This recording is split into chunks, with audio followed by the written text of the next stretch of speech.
What I do is inconsequential. Why I do what I do is I get to shorten people's journeys every day. What I love about our hospitality industry is that it's our mission to make people feel cared for while on their journeys. Together, we'll explore what hospitality means in the built environment, in business, and in our daily lives. I'm Dan Ryan, and this is Defining Hospitality. This podcast is sponsored by Berman Falk Hospitality Group, a design-driven furniture manufacturer who specializes in custom case goods and seating for hotel guest rooms. Today's guest is somebody who brings over 30 years of hospitality leadership experience to the table. He's skilled in developing and strategizing initiatives to drive growth within our hospitality industry.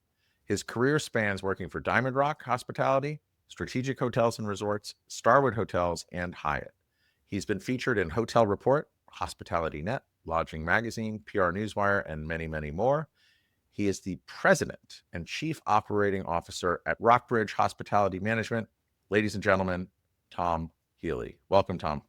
Hey, Dan. How are you? Thanks for having me. Also, he's a fellow Jersey boy like me. So, welcome. We pump fists, not gassed. We do.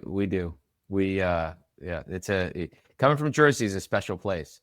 It toughens you up.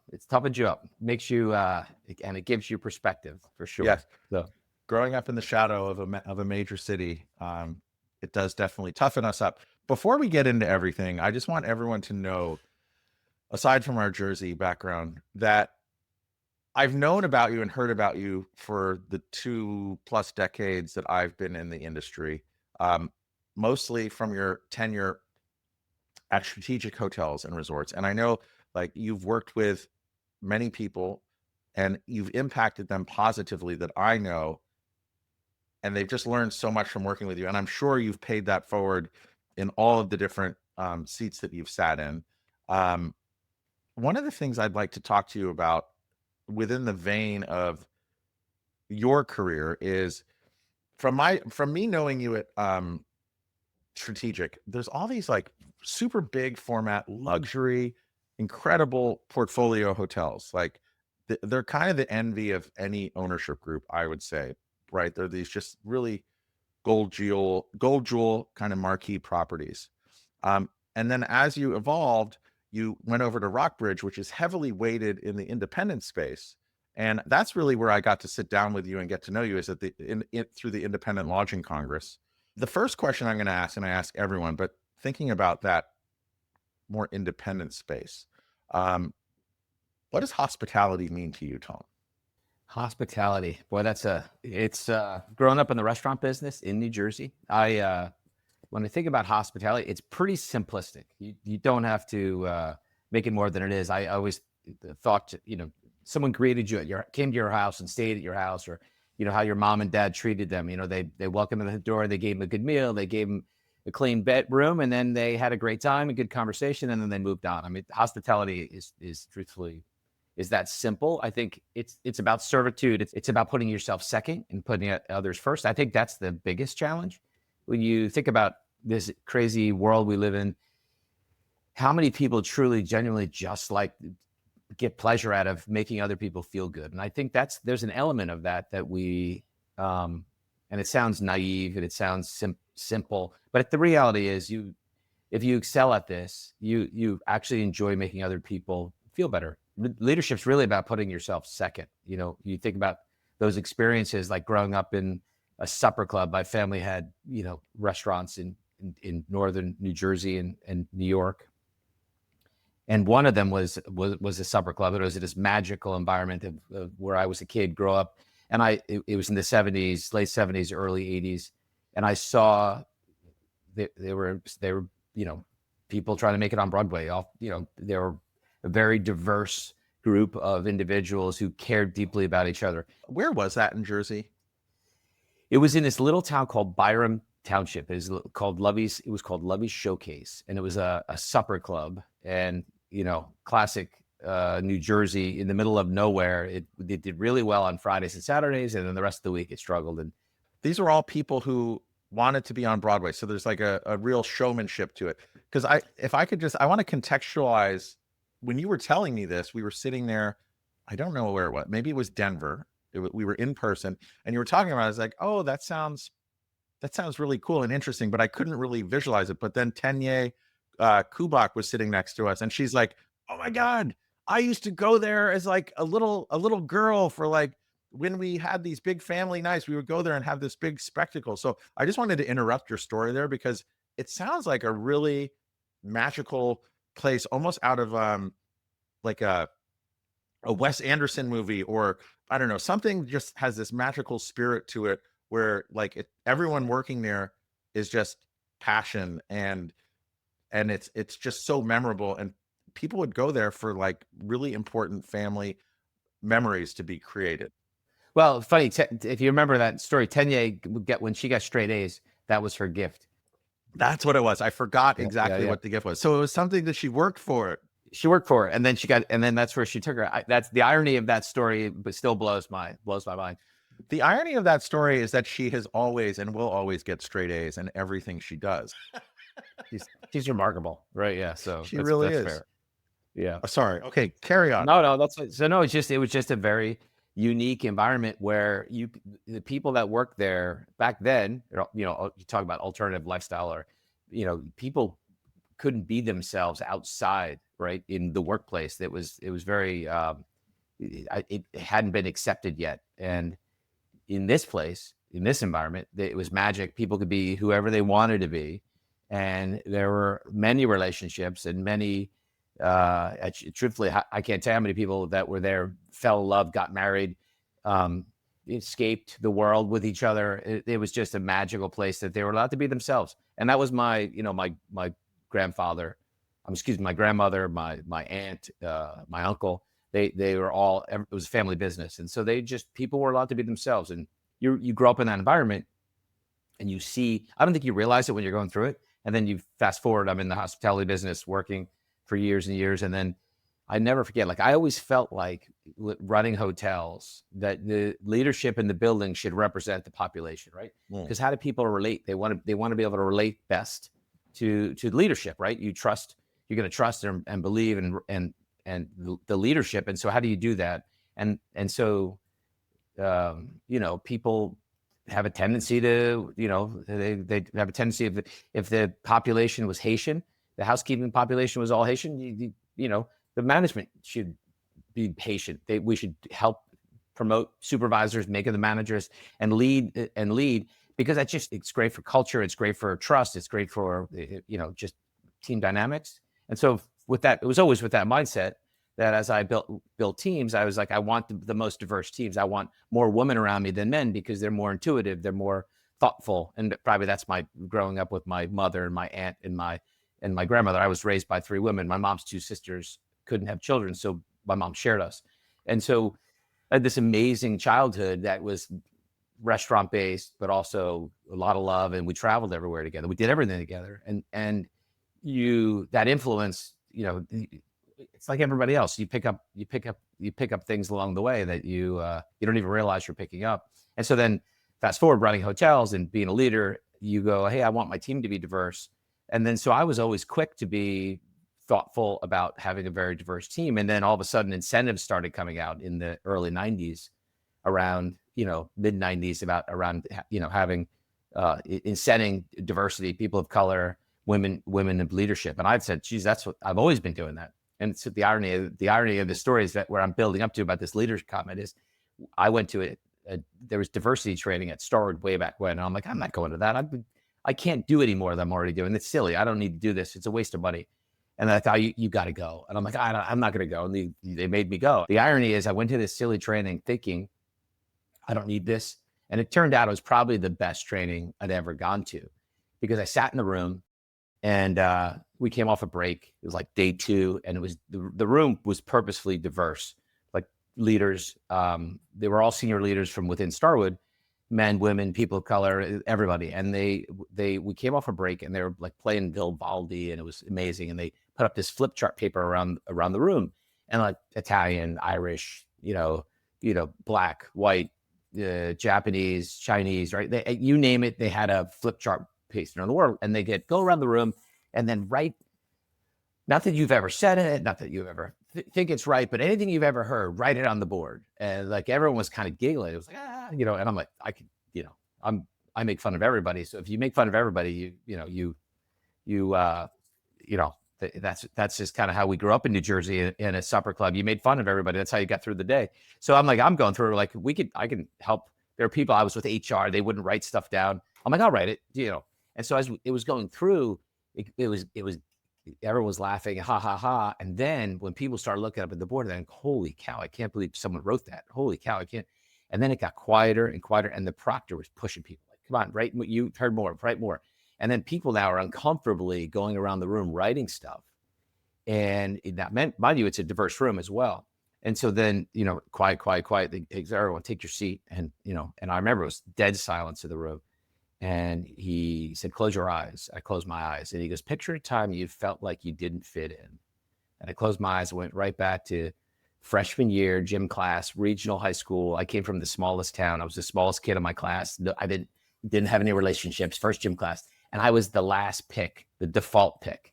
Right now, when I was younger, I was a reasonably good athlete. I mean, I was barefoot water skiing on my feet at like 10 years old. So I consider myself a decent athlete, but the fact that I was the default pick in that gym class, like I just blew my mind. I got angry because I said, "Oh, you're judging me because I'm short, right?" And so in my mind, I'm sitting there thinking about it. Did it distract you? And I remember thinking, like being in class, being irritated by the kid that was the captain, that was the picker that day. He was in my history class, and I wasn't focused on history learning. I was focused on, man, I want to get even with that kid for not picking me, right?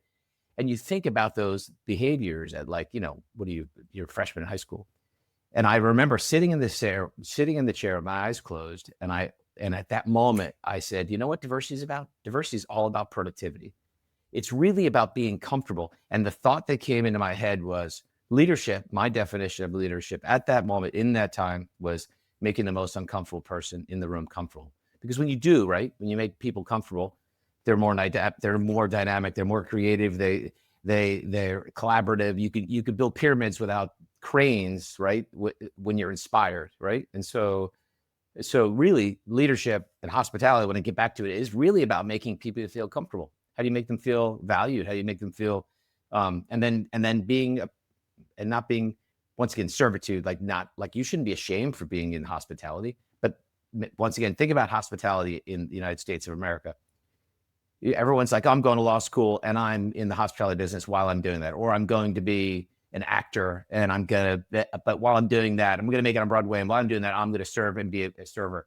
Right. And so it's a very easy industry to participate in while you're planning to do something else. And if you go to Europe, it's very different. You have, people go into hospitality and that's what their career is, right? They're going to school for it. So it's an interesting, I think, the dynamics of it here, over the past 30 years. I went to school for it. I grew up in it, right? Like it's everything I've ever done and known.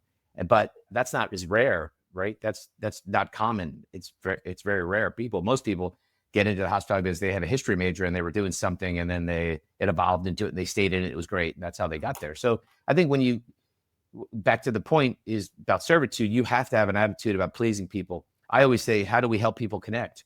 Like we're not doing brain surgery. We're not saving lives, but we are in many ways saving lives. Okay. Actually, on the saving life part, I want to get to the saving lives part in a second, because I often joke that, hey, we're providing furniture to hotels. We're not like in an operating room doing thoracic surgery or something like that. But what I would say is, in anything that we do, actually, we'll dig into that now. I love how you said, if you really thought about diversity and thinking about that time where you were alone, right?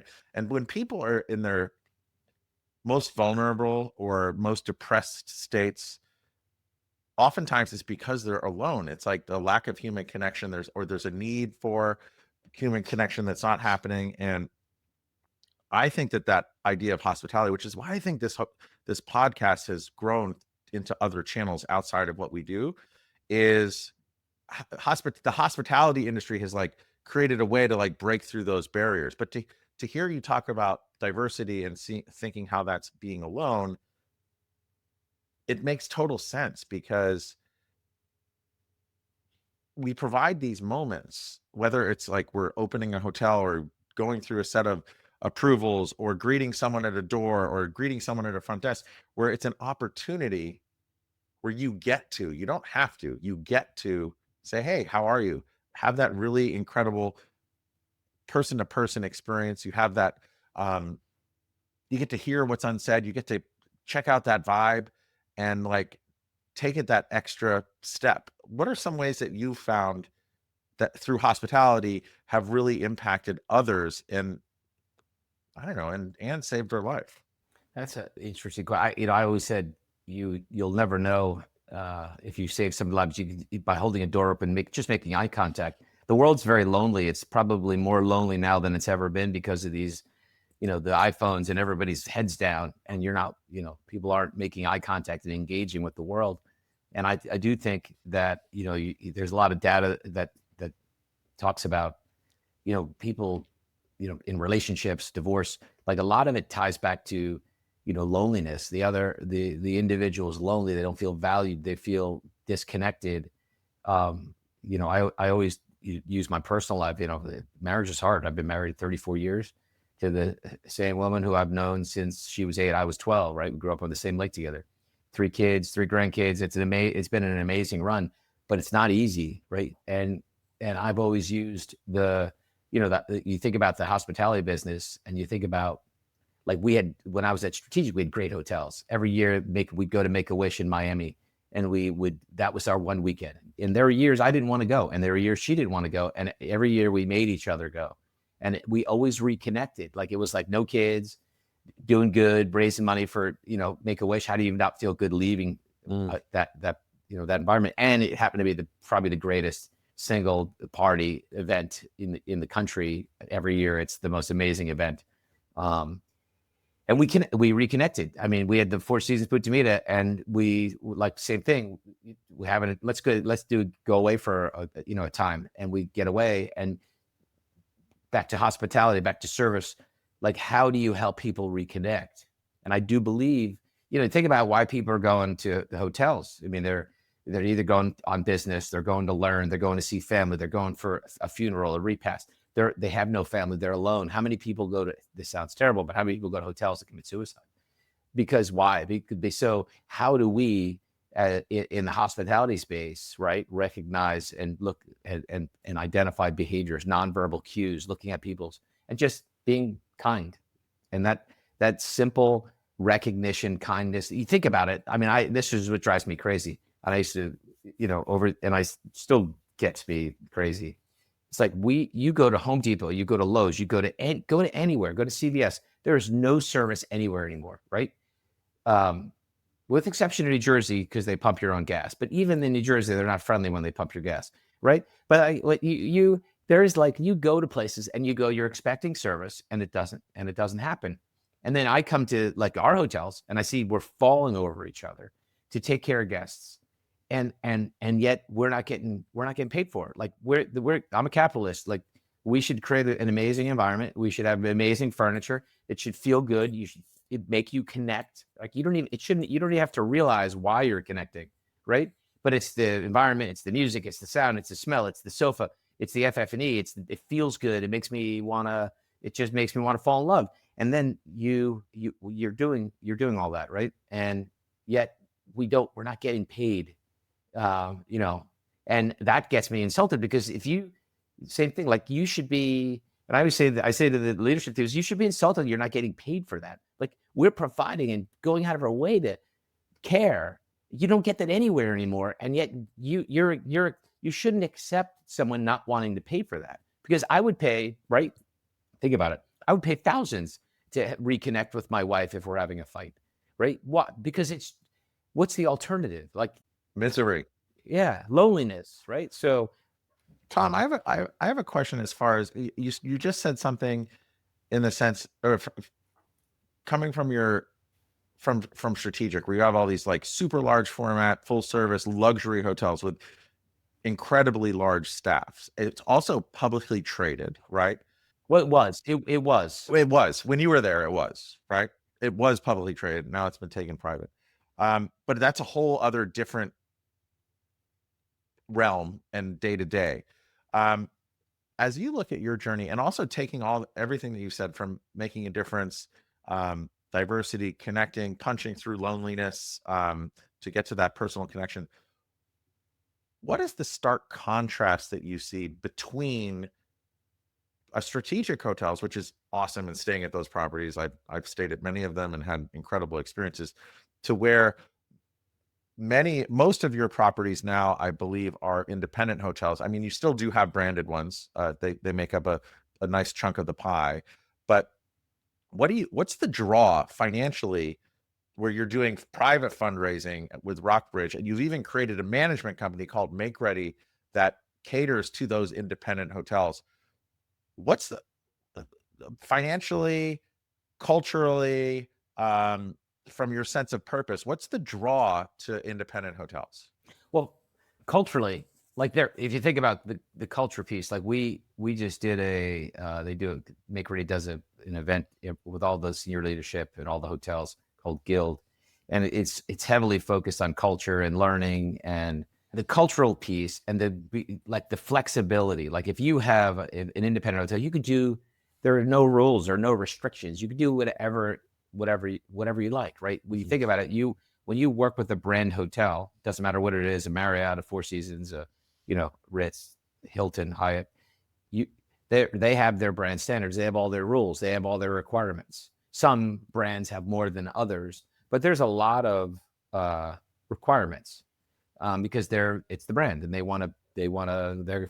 they're focused on building the brand. Like there is a difference between ownership and the brands, right? The brands want to grow their brands. They want to grow their market share, right? You hear about the management companies, the brands now. Think about their earnings calls. Everyone talks about, it's all about net unit growth, right? As opposed to, Oh, I just heard that the other day. NUG. Someone was saying, "Oh, no, it's all yeah, about no, NUG. It's all about yeah. NUG." I'm like, "What are you talking about?" So it's about net unit growth, and it's about getting more Bonvoy or Hilton Honors members or Hyatt, Passport members.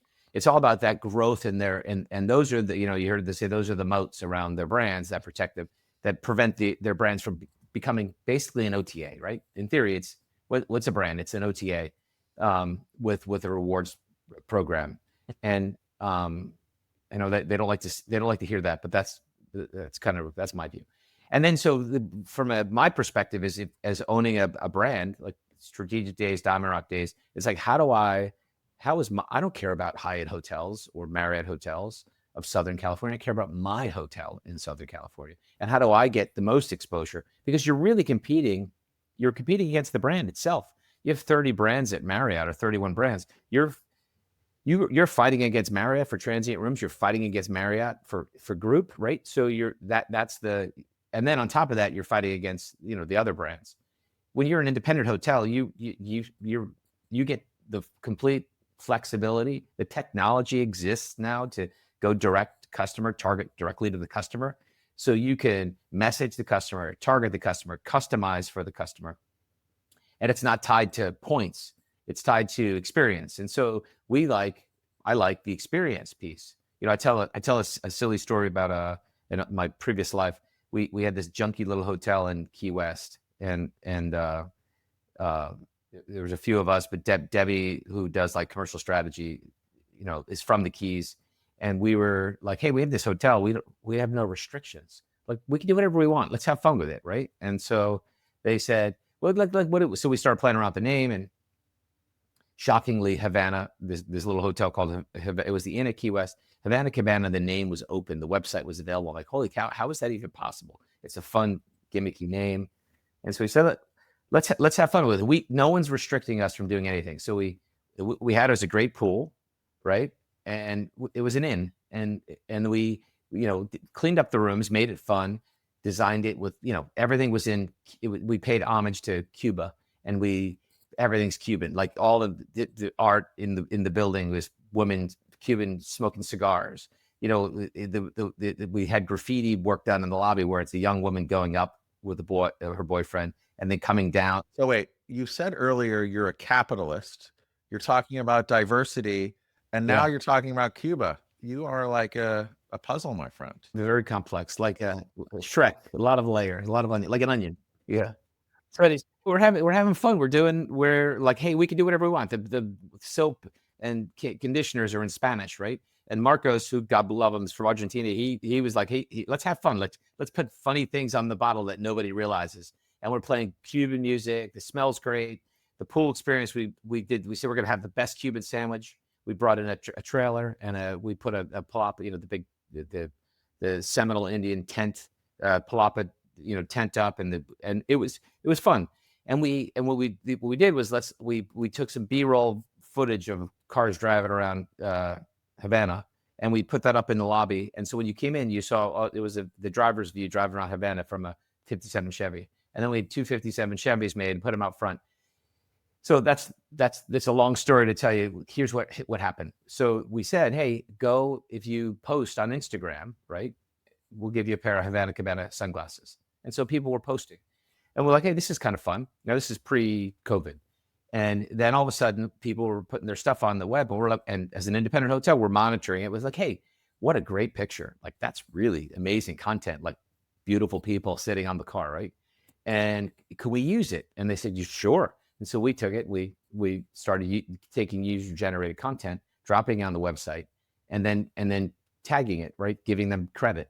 And then what would you do? Remember the Fabergé commercial when we were kids? You tell two friends and so on and so on. Well, guess what happens? People, their pictures on the website, they tell their mom, their uncles, their friends, and people go on the website and they save the website. And then they save the website because, I want to go, here's my daughter, look at her. And mom's sharing it with all her friends, right? Well, all of a sudden in 2020, which is shocking, Havana, this little hotel, Havana Cabana, was the #1 saved website in the world. Think about that. What? In the world. Yeah, it's crazy. And then we were walking through and walking around the pool and nobody's speaking English. Everybody's speaking Spanish. And it was accidental. We were having fun. We were paying homage to the Keys. And all of a sudden, this out of nowhere, we like, holy cow, look what we did. And it was we were just having fun and being thoughtful and trying to be authentic and like make it an authentic experience, right? And at the end of the day, it resonated so strongly with people because it was authentic and that's what people want. And that's what you can do at an independent hotel. And that's what we try to do every day when we look at our independent hotels. How do we make it feel locally authentic and then give it a soul with the people inside the building, right? Providing great service. So that you have a lot more flexibility there, I guess. Okay, so I want to pull on that thread a little bit because I one is people, two is, let's just go with an investment and the investment side of things. So you worked at Strategic when it was publicly traded, correct? Yes. Okay, so now you and Mr. Merkel are at Rockbridge, and obviously you're raising money to acquire hotels, reposition hotels. There are these financial assets that you're purchasing, right? There's a fundraising component to it. If I were an investor, institutional or high net worth individual, and I invest in commercial real estate from multifamily to industrial to whatever, how do you sell them on, hey, hotel or hospitality is a great place to invest in your portfolio, number one. And number two, we think independent hotels are the better place to allocate your capital within the hospitality space. How do you have those conversations with people? Because, sometimes people don't consider investing in hospitality. What's the pitch for a family office or someone institutional about why they should write a check and partner with you at Rockbridge? Well, I don't have those conversations, right? So I'm the ops person, and so we have a whole team that does that. Jim's obviously is the rainmaker. He's the thought leader. He's creative. He's dynamic. He's a unique individual, and he's got the biggest heart of anybody I ever met, which is why I came here, right? We all get to choose. Every day, and I want to. My last job, I'm going to align with somebody that has the same values and thinks the same way I do, and he cares. And so when you think about that, it's not a hard story to tell. Like, why would an investor, it's inflation proof, right? We're for sale every day. It's a daily lease, right?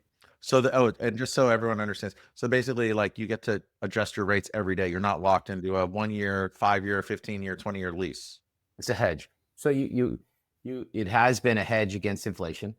So that's one. Two, it's it's real estate. It's location. It's still about location, right? Location, as they say. I think if you buy great, you buy great real estate, and I've said this for years, where there's demand, you don't need a brand. So if you buy the right location, you have the right demand generators in that market. You don't need a brand. Why would you pay a brand 10 or 12 or 15% of your revenues, right?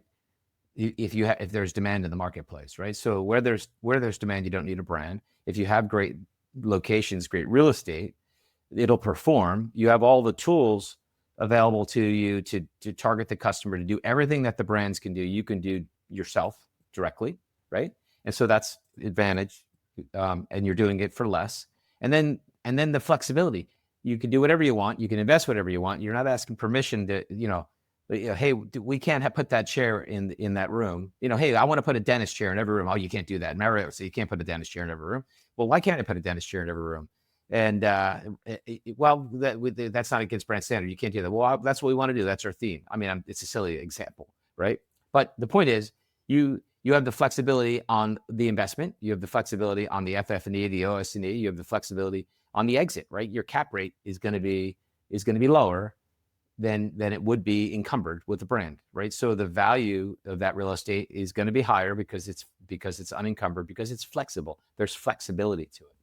And truthfully, long ago, the banks required, right? They wanted a brand because it would be a hedge, it would be secure, it would secure the real estate. But right now, with all the tools available, now the banks aren't requiring it to be encumbered with a brand. Okay, so that's interesting, because I remember at one of the ILC events I went to, they had a couple bankers in. I think one was from Bank of America, one was maybe from BMO. I don't know. They were basically like hotel lenders, and they were saying, we're at this point now where a flag is not necessary, right? And that was like, the crowd was like, they gasped. They're like, what? How's that possible? Because they do see it as a way to minimize or de-risk, right? If there is a brand associated. And are you seeing that transition as full, or is there still some headwind from a debt financing side of things with a bank?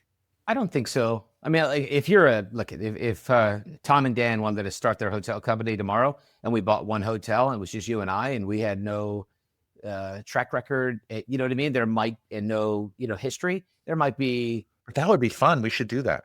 We should, we should try it.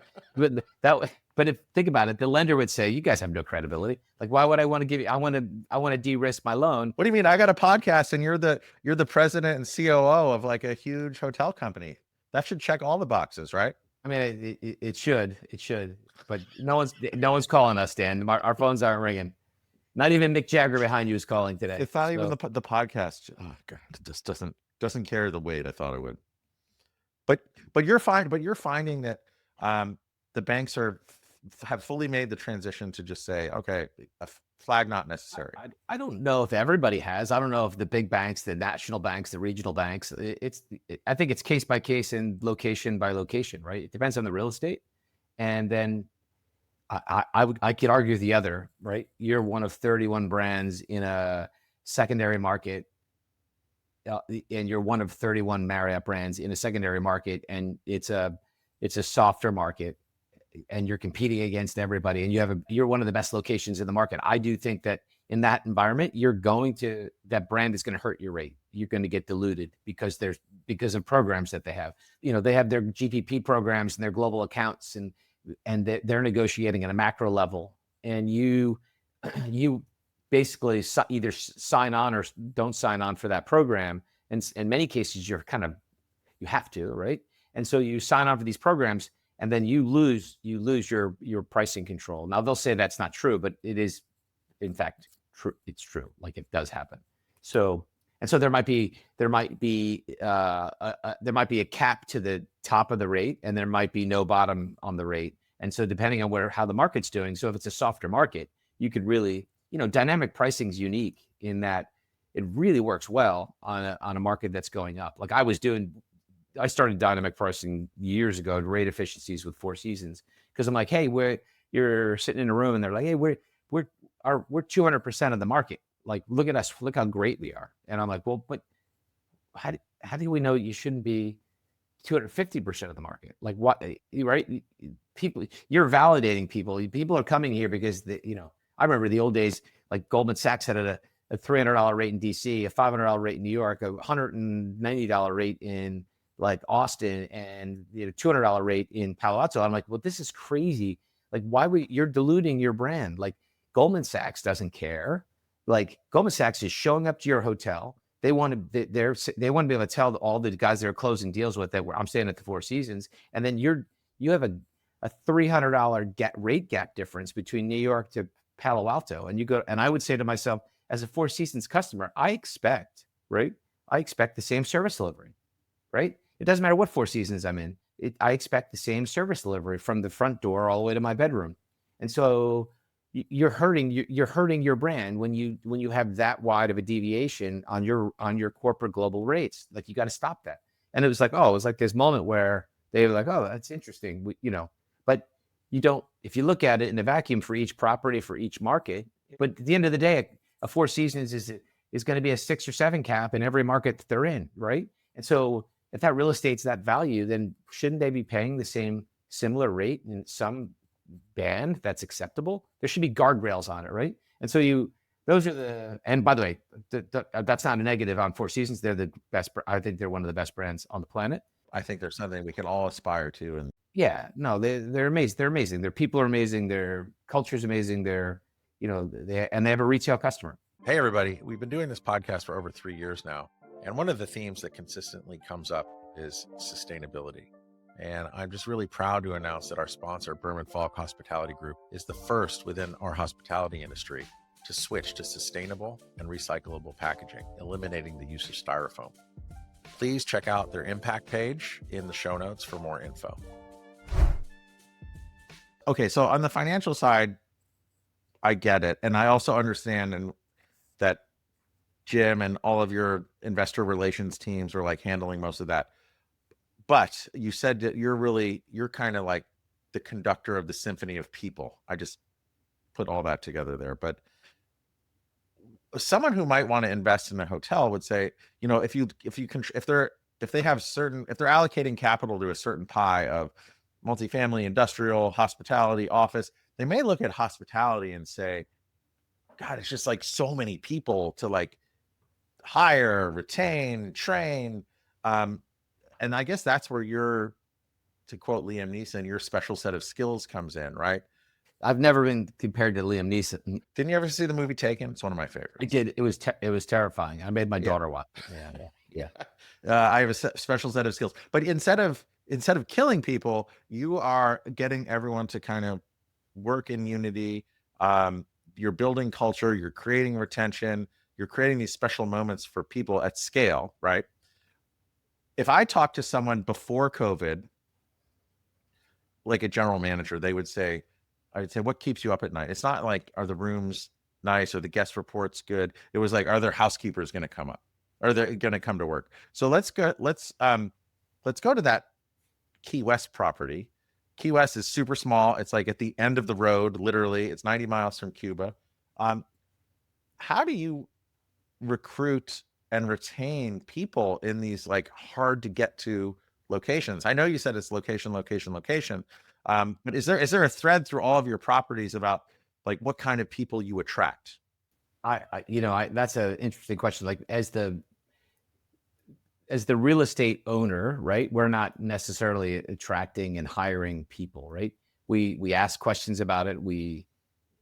Obviously it's critical to the performance of the hotel, but the management company is really doing that. And then really is about creating a culture. Think about what you think about management companies, right? So you got the brand that manages, and you have all the other management companies that are out there called whatever, third party. There's owner operators and there's just pure third party operators. Like what is it that they, when you think about the human capital side, what is it that they do, right? What is it that why would someone want to work for them? I mean, there's really 3 things that a management company needs to provide from my perspective as an owner.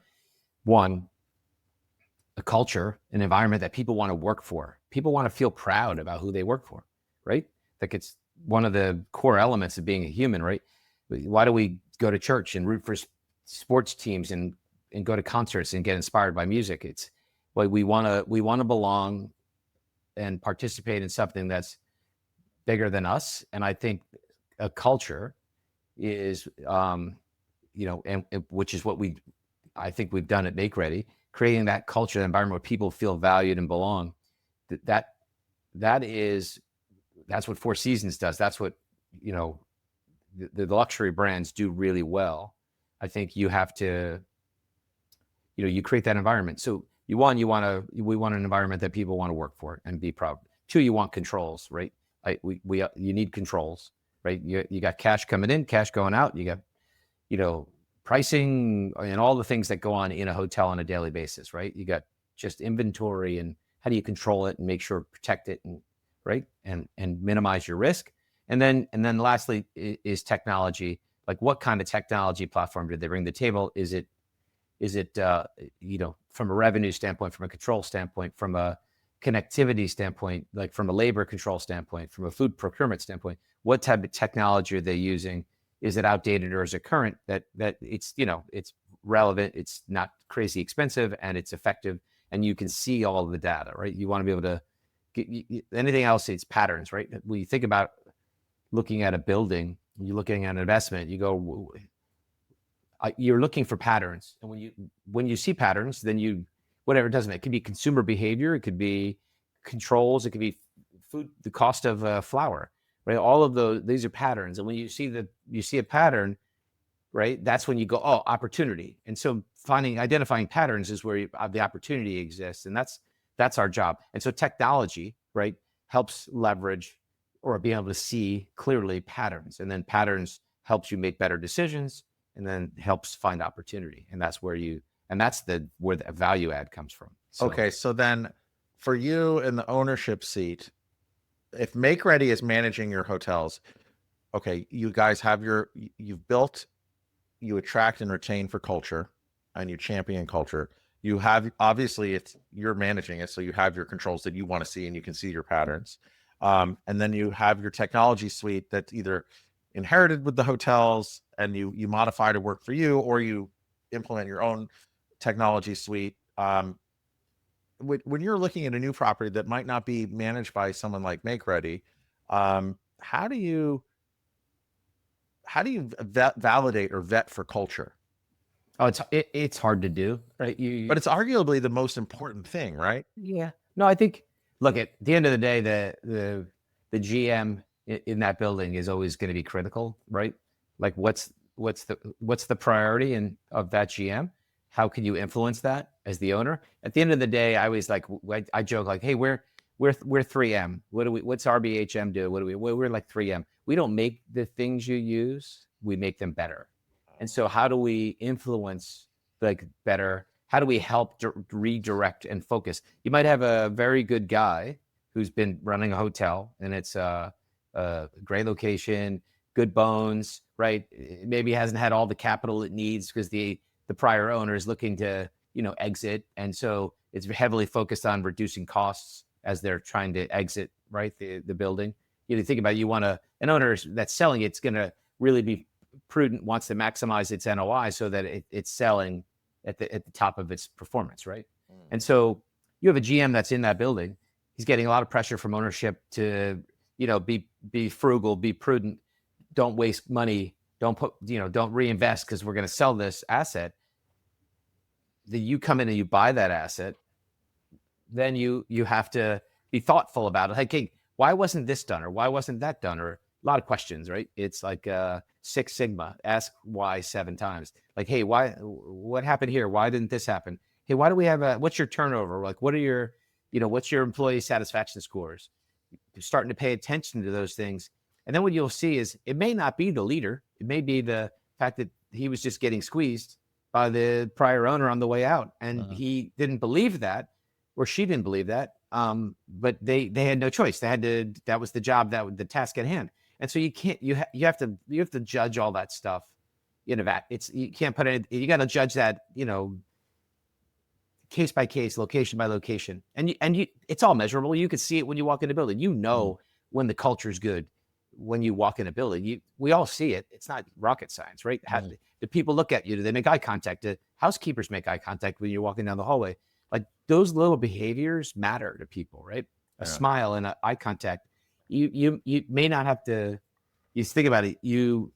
We have a GM that he's one of the best in the business, and I've worked with him at Strategic and at Diamond Rock and now here at Rockbridge, and Danny Estevez, it's just an amazing human being, and he's always been one to say, "Hey, no matter what I'm doing in this building, if I walk by you, I'm going to make eye contact with you. I'm going to smile at you, and But what I expect is, I expect you to do that to all our guests.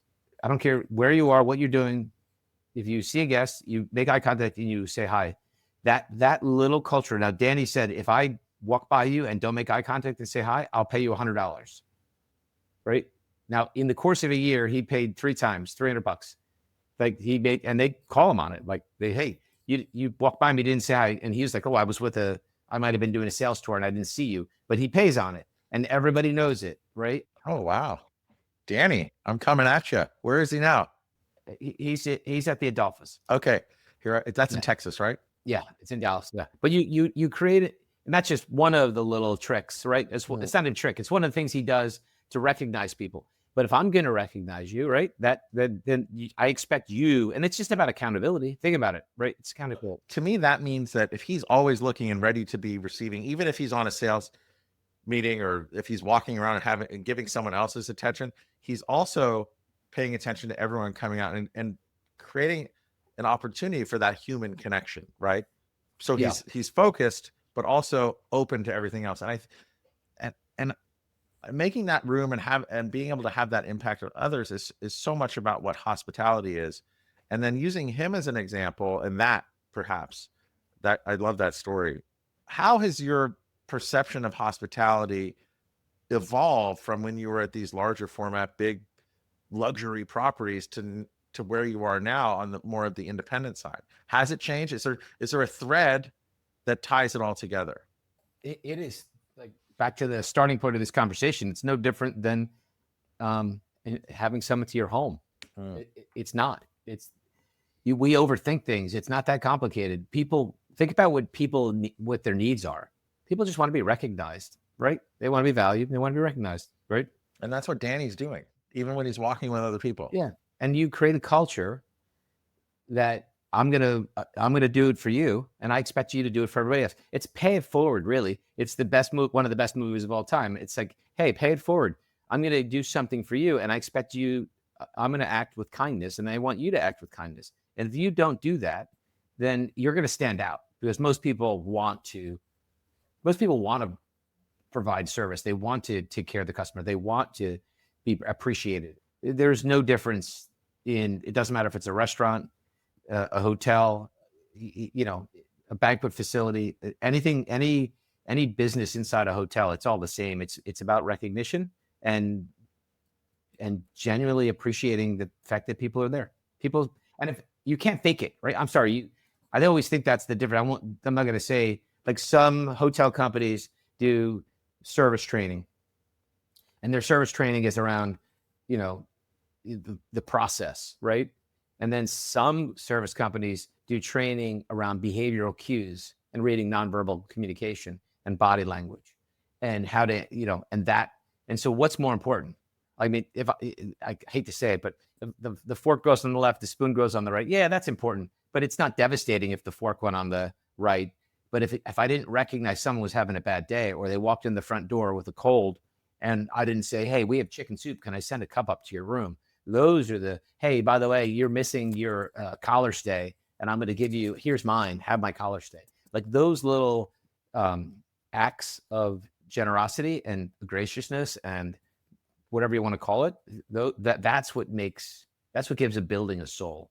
And you could design it as pretty as you want. You can have all the bells and whistles in it. If it doesn't have a soul, the people give it a soul. I will say, like, even though it's not a big deal, if your spoon is on the wrong side, that would piss my dad off. He was a really nice guy, but they would like really upset him.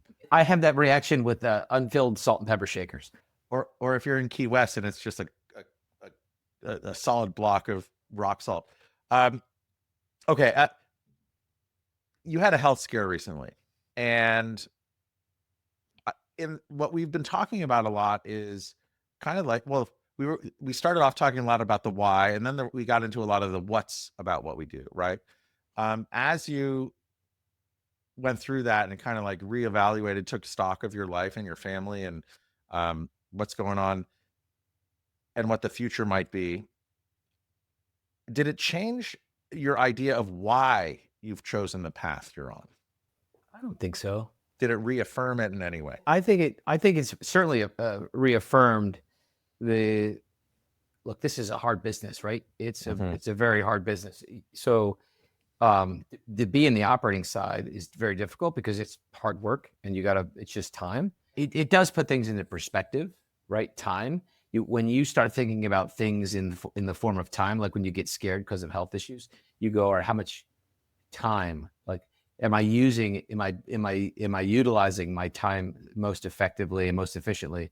How many, I had someone say to me, Debbie and I were supposed to be going, we had a meeting and had to get there. We had to leave on Sunday, and Debbie was with a group of her friends, and the one person said to Debbie, now Debbie's my age, and one friend says, "Hey, Debbie, how many more Sundays do you have left? Like, why would you want to give one up?" And then if you think about it in those terms, it's a fine line between, right, work and life, right, and living your life. So I guess the point I would say is, if you love what you do, you really don't. You're not going to work, right? If you love what you do, you then it comes down to just flexibility. Like why am I doing this? Why did I decide to do this podcast with you? Because I like you. I don't have to. I didn't. But we met how many dozens of times, and I really. It's not because you're from Jersey either, but we like each other. I'm like, hey, I'm happy to do anything for somebody I like. If I don't like you, I don't want to be around you. I'm not sure. I will opt to not do it. I mean, you know what I mean? And that goes back to my Rockbridge days. Like, why am I here at Rockbridge? You know what? I like Jim. I think he's an amazing human being, and he does more, like all the stuff he does with cancer research and Pelotonia and the RTRX, the conference that we do. That stuff is really what matters. And you can do good and still do good business, right? And that's that philosophy that Rockbridge has, is something that's, you know what, I want to be around people that have the same core values. Now, listen, is every day easy? Hell no. Can it be hard? It's still business. You still gotta worry, and you still gotta create a sense of urgency and hold people accountable. But you should enjoy it more than not, right? So I love that idea of how many Sundays do you have left. I don't know when it was, 10, 11, 12 years ago, we bought this little cottage out in Fire Island. And I remember we started spending so much time out there over the summer. And then I remember saying to my wife, I was like, we have 417 summer weekends left here. And she's like, what are you talking about? I was just like, I took my average lifespan. I said, we can only use this in the summer. It's how many of these weekends? Like, and it was a real clarifying realization, I think, where we only have so much time. If you have a health scare, if you have some health issues, it's accelerating that time that we have. But just to think about things in a finite amount, it's a really cool constraint that's a really good tool to help reevaluate what we're going to do and why we're going to do it and where we're going to spend our time. Any other thoughts on that? I think you hit the nail on the head. Fire Island might be one of the most beautiful places on the planet that most people don't know exists. It's remarkable. It's remarkable. You go from Jersey to there. That's a commitment. Well, no, we were living in New York City at the time. Oh, okay. But actually, so this is actually funny. My sister-in-law, she's an OBGYN in New York City. She's from Westfield, New Jersey. And we all talk about like what we do, I furnish hotels. My wife's a stylist. My brother-in-law is a CFO. We all are doing all these things. But when Dr. Samantha has something going on, she's like, I'm saving lives. She actually can say she's saving lives. really physically. I can't wait till this airs because I'm gonna send it to her. But We save lives every day, and every day, thank you. every day. Tell her that she's not the only one. Talk to Samantha. Listen, listen, Samantha, when Dan picks out this magical sofa, and that person is depressed and thinking about ending it all, and they go into that room, they see that sofa, and they go, oh my God, they lay on it, and they have a great night's sleep, and they fall in love with all their prior memories, and they're laying there playing some wonderful music, and they go, I got to buy this sofa. I was going to end it today, but you know what? I'm going to call Dan and get a new sofa, and Dan just saved my life. Unfortunately, they'll have to buy like 200 of them, but that's okay. But Samantha, actually, the reason why I brought her up is she grew up in Westfield, and her dad bought a place out in Fire Island in the 70s, maybe, and they would go out every single weekend, and that really was a haul. But again, he's still out there. She's out there around the corner. We're out there. And again, it's like it's these really special times that we just have to remember and stay attuned to. Going back to the work side. So you're looking forward. You've been here for how many years have you been in Rockbridge now? Going on 3. 3. So what's exciting you most as you look about what's out in the forward as far as like, especially from the perspective of hospitality investment? Because to me, it seems like it's like a slow time right now. We wanted to wait for interest rates. We wanted to wait for an election. Now we're waiting for tariffs. Now, like, people are hard to come by. Like, we have all these headwinds, but what do you see as the greatest opportunity in hospitality investment and operations moving forward? I think consolidation will be one. I do think experiential travel continues to be like important, and that doesn't have to be like, you know, I'm going to go up to Alaska and salmon fish. It could be just, there could be an author that you are fond of that's doing a book signing, and on a weekend that you're going there. It could be, I think it's anything that allows people to learn and grow. I think people want to learn and grow. That would be the first thing I would say. And I think my personal view, the next big thing is going to be food, is going to be food quality. I think that, and not this bag stuff, you go to Whole Foods and because you're pulling off the shelf of Whole Foods, you think it's healthy. I'm talking like really being thoughtful about food processing and food safety. Like no soy in the food. No soy in the food, whole clean ingredients, and you can have a measles vaccine if you want it. I'm just joking. Please get the measles vaccine, everyone. Yeah, you have to get the measles vaccine. But I think that there is something to it's well documented. I go to Europe and I eat pasta and I don't feel bloated and terrible, and I eat it here and I feel bloated and terrible. And so why? Well, that's because, I don't know. I would say that I do think that the RFK, the nerve of RFK and what he is doing, there's a trigger there, and a lot of people are really thoughtful and care about, like, think about it. How much money do we waste on stuff? Like, I'm going to get a new belt. I'm going to get a new pair of shoes. And yet we don't pay attention to the food we're putting in our bodies. Like, I think people are now becoming like, hey, I don't want cancer. I want to live a healthy life. You know, I read a great book called Outlive, and I want to live until I don't live anymore. But while I'm living, I want to be active. Is that Dr. Atia, or was that by him? Yeah. My brother, who's married to Dr. Samantha Fader, he's also a doctor. He said I have to read that. It's been on my list. It's an amazing book. But you start reading it. It's funny, in that book, his roommate in college started the gallery test, the blood test that I took. I did this blood test. It was a random new blood test with my doctor, and I'm like, and he's my doctor, Tony Ciosi, is the great guy, and I tease him all the time for like, hey, what am I paying you for? Like, I come for the same thing every year. I get an EKG blood test, right? Like, what are you doing for me? And I'm like, hey, have you heard about this test, the CAT test? You heard about that? And now I don't know about this. He's like, let's get it. And so we would get it. So this year, 2 years ago, whatever it was, I was going in and I was literally gave my blood, did my EKG, annual physical, and I'm literally walking out the door. And he's like, oh, I got this new test.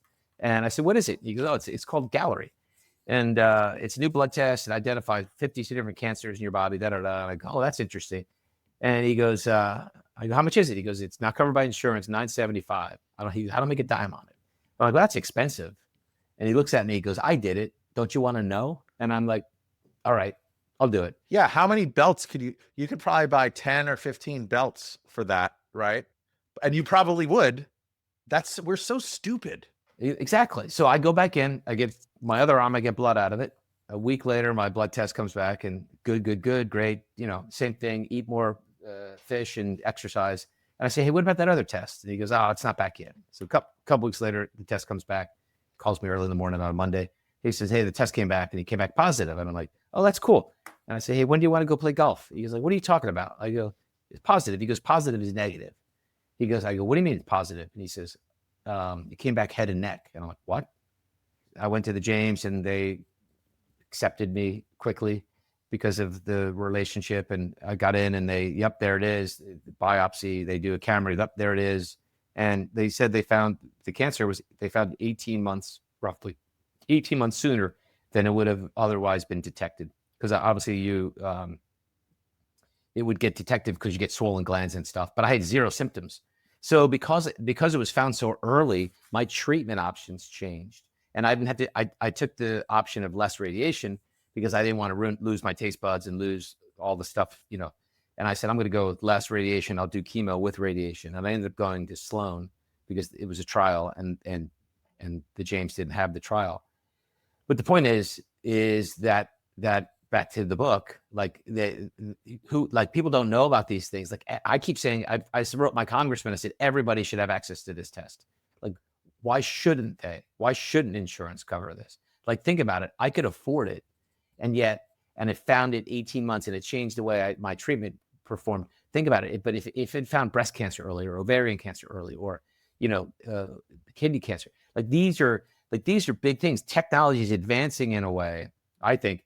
And I think that goes, and a lot of his book goes back to food and exercise. And so much of the fuel we're putting in our body is not. That's the biggest struggle. And just so you know, 18 months, I love this. I'm going to look at everything in the measurements of Sundays. That's 72 Sundays. That's not good. It's not a lot of Sundays. That's not a lot of Sundays. Okay. So with that, if the Tom I'm speaking to now were to magically appear in Lovey's restaurant, right, where there's a cabaret going on, and if you were to magically appear in front of the younger Tom with your first experience of hospitality, what advice do you have for your younger self? I always like telling stories. I think this is a great story. I think I just told it to my youngest son last night, and he had never heard it. And I find that odd that he said, Dad, never heard any of these stories. And I thought, man, I'm a terrible father, because I thought I shared it with you, but maybe my older ones had heard it. So I was long ago, I worked for Hyatt, and I did sales, and I had this group called the Flax Trust, and it was Father Miles Cavanaugh and Sister Mary Turley. They're the most wonderful people on the planet, and so they did a fundraiser in LA, New York, and DC, and what they did was in the 80s, right? They, with all the stuff going on in Ireland, they bought a flax mill and they converted it to a vocational school. And the premise was, we'll teach half Protestants, half Catholics. They'll go into business together, and we'll slowly, little at a time, stop this hate. And so they came over and they did fundraising to raise money. They obviously were very well connected in the Irish community, and I could go on and tell amazing stories about it there. So, but this one particular story, Sister Mary was about, she couldn't have been 4'11", nun. And my aunt, my mother's sister, was a nun for a while. And so maybe that was the connection we had. Like when we talked, she was my godmother and she was a nun. So that was the connection. And I adored her, and she was lovely to me. And they were going in the lobby at the Hyatt to have a glass of wine, and they invited me to join them. So I went, and they said, oh, a friend of ours is coming. And Father Miles says to me, Tom, a friend of mine is going to come. He's going to come and he's going to visit. Would you mind sitting with us? I said, no problem, Father Miles. Who is it? And he said, well, it's Art Rooney. Now, Art Rooney, the owner of the Pittsburgh Steelers, now not the son, the father. And I said, like that was like, but you might as well have said Jesus was arriving to this glass of wine, because it was, I mean, the Pittsburgh Steelers, like Art Rooney, like, oh my God. So now I sit there and Mr. Rooney shows up, and the gentleman, and I don't say a word because I'm 20 something years old, and I'm like, holy cow, I can't believe I'm sitting here with Art Rooney. And so the conversation goes on, and Sister Mary's sitting there, and Father, after a while, he looks at me, he says, so Tom, tell us, what do you want to do when you're older? And I laugh and I go, well, Father, I think I'd like to own a hotel one day, but it's expensive. It's a pretty big stretch. I don't know if I'll ever be able to afford it, but I think that might be something I would like to do. And he's like, he looks back at me and he says, Tom, if you have a good idea and people like you and they trust you, they'll give you all the money you want. And I look at him and I giggle and I go, hey, Father, with all due respect, you got that collar right there on your neck, right? And people are giving you all that money. I don't have a collar here. No one's giving me any money. And he laughs and he says, no, Tom, I'm telling you, Art, tell him. And Art Rooney looks at me and says, Tom, Father's right. He says, if you have a good idea and people like you and they trust you, they don't even mind losing the money. They'll give it to you because they want to see you have an opportunity. They want to see you succeed. And I smiled, shook hands, went away. And I thought, man, these guys are that's bullshit, right? And you know what?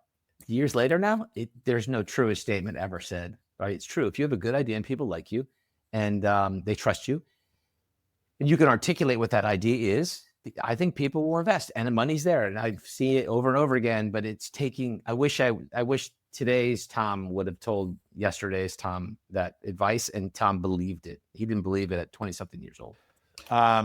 I've really been pulling on for the past like 3 weeks, and I have a whole presentation that we're going to have to do at a different time, but I want to walk you through it because I'd love to brainstorm with you. Just doing more work with people like, and trust, and how that pays so many dividends just from making things more enjoyable day to day. But also like there's a measurable ROI in everything, not just having people invest alongside of you, but if you're always working sometimes you don't have the benefit of choosing who we work with. Like we can influence it, but like I'm not in the position to say, no, I'm not working with that person. But like, I do think that we can turn up the volume on the know, like, and trust category of the people in our day-to-day lives. And no matter how many Sundays we have left, like, I think that's a great metric or a great filter or a great magnet is how many more people can we work with in our day-to-day that we know, like, and trust. In our family, we know them, we trust them. Sometimes we might not like them, but like in work, I do think we have an ability to choose and turn up the volume on that. So I think that's a great spot to end. And I do want to continue that conversation with you after this, but this has been wonderful. If people wanted to learn more about you, Tom, or connect with you or Rockbridge or Make Ready, what's the best way for them to do that? LinkedIn, or they can go to the company website, or, Perfect. that's probably the two best ways. Yeah. Awesome. I know that we've been trying to do this for a long time. I know again, the health scare, and like, I just appreciate your time so much that we're here and that you were able to share this and put yourself out there. It meant the world to me. I know that you were saying that, you want to do this to help me, but yeah, I've enjoyed it. I've been looking forward to this conversation for so long. So I just want to give you a heartfelt thank you. And I appreciate you so much. Back at you, Dan. Yeah, really. Thanks for the time. And hopefully, I love the work that you're doing. I'd like to hear more about it. I do. I've often thought of, I say, where's the authentic leaders? They've gone away. I often I have a book I've outlined. I want to write a leadership book with great stories, funny stories about around hospitality, because I do think there's, that's the best way to learn, right? Storytelling is totally. Maybe it's the Irish in me, so it's that's the Irish and the Jersey in both of us. Yeah. But seriously, I thank you so much. I appreciate you so much. I thank all of our listeners. If this changed the way you think about hospitality, please pass it along. And we look forward to catching you next.